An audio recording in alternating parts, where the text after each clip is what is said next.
வணக்கம். நான் நாகேஷ். அடுத்த தடவை சேப்பாக்கம் இல்லை குளத்தூர், இந்த 2 சட்டமன்ற தொகுதியில் ஏதோ ஒரு சட்டமன்ற தொகுதியில் நிற்க போகிறேன். பார்த்தீங்கன்னா, நான் அடுத்தவங்கள பற்றியே பேசிகிட்டு இருக்கேன். என்னை பற்றி நான் பேசணும் இல்லை.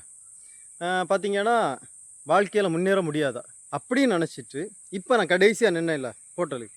நான் பாரதியோட படம் பின்னாடி இருக்குமே, ஒரு வீடியோ எடுத்து நான் இடையே வீடியோ எடுத்து போஸ்ட் பண்ணிகிட்டு இருக்கும்போது பாரதியோட படம் பின்னாடி இருக்கும்ல, அது ஒரு ஹோட்டல். சரியா?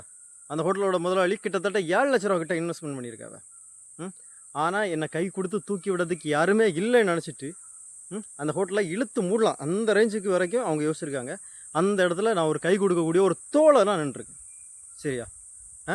பார்த்தீங்கன்னா கிட்டத்தட்ட நான் 15 மணிக்கூர் கிட்ட வேலை பார்ப்பேன். அந்த ஹோட்டலில் நான் 15 மணிக்கூர் கிட்ட வேலை பார்ப்பேன். எனக்கு இந்த 700 ரூபா சம்பளம் வாங்கி நான் அந்த ஹோட்டலில் நிற்க வேண்டிய காரணம் என்னென்னா, நம்மளை மாதிரிப்பட்டவன். சரியா? நம்மளை மாதிரிப்பட்டவன் ஒருத்தன் இன்வெஸ்ட்மெண்ட் பண்ணியிருக்கான். பார்த்தீங்கன்னா கொஞ்சமாவது கை கொடுத்து தூக்கி விட்டுட்டோன்னா அவங்க கொஞ்சமாவது வாழ்க்கையில் முன்னேறி போவாங்க. இது என்னோடய மைண்ட் செட். சரியா? அடுத்தது என்னுடைய நண்பன். அவன்கிட்ட இருந்து கூடுதலாக ஒன்று நான் எடுத்துருக்க மாட்டேன். ஒரு 10,000 ரூபா தான் எடுத்துருக்கேன். சரியா? 3 மாதம் நான் வேலை பார்த்துருக்கேன். அந்த இதில் 3 மாதத்துக்கிட்ட நான் வேலை பார்த்துருக்கேன்.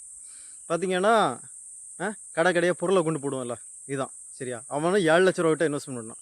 ஆனால் இந்த 7 லட்சத்தையும் இன்வெஸ்ட்மெண்ட் பண்ணான் தெரியுமா?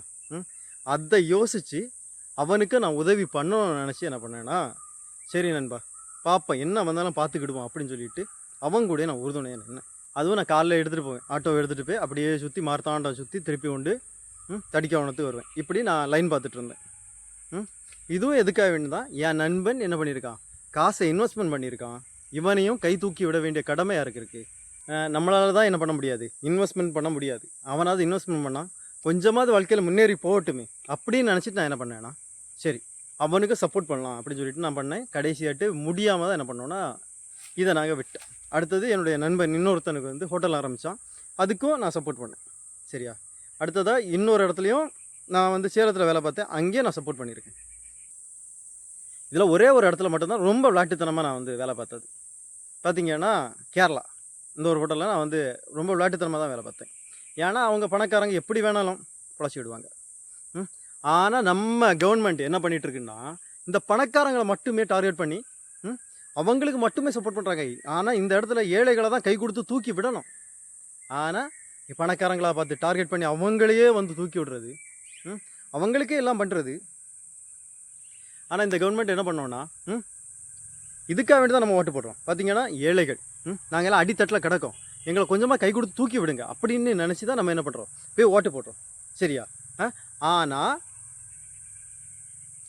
ஆனால் இதை மொத்தத்தை இவனுங்களே சுருட்டி சாப்பிட்டானுங்கன்னா எப்படி நம்ம வாழ்க்கையெல்லாம் முன்னேறும், நம்ம பிள்ளைங்களோட வாழ்க்கை எப்படி முன்னேறும்? இதுக்காக வேண்டி தான் நான் எலெக்ஷன் நிற்கிறேன். சரியா?